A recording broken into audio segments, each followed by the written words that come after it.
Пријавата за учество на ултрамаратонците кои сакаат да бидат дел од маратонот во планинско трчање ќе трае до крајот на овој месец, а маратонот е предвиден да се одржи наредниот месец во период од 24, односно 25 септември. Возрастната категорија за овој маратон не е ограничена. Учесници можат да бидат и најмалите од 12, односно 13 години, па се до возрастни лица кои се физички подготвени за планинско трчање. Настанот представува комбинација од неколку трки во трейл трчање, трчање по планина и планинарење, кои се одвиваат на марковите кули на планината Бабуна и околните прилепски ридови со различни должини.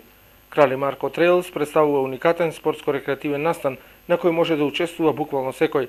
Маратонот нуди детски трки наменети за најмладата спортска надеж и иднина на планинските спортови, но и трки за аматери и професионални тркачи во планинско трчање.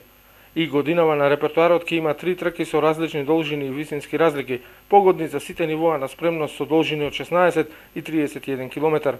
Најдолгата од трките, Крали Марко Ултра Трейлс, ќе биде со должина од 90 км и неа најчесто ја трчаат најиздржливите и најискусните во маратоните на планинското трчање.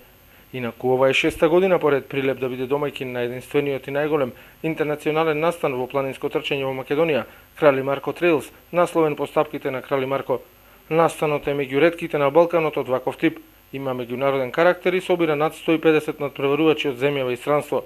Минатата година на Крали Марко Трейлс учествуваа 170 надпреварувачи од 7 различни држави: Македонија, Бугарија, Србија, Хрватска, Турција, Соединетите Американски држави и Британија.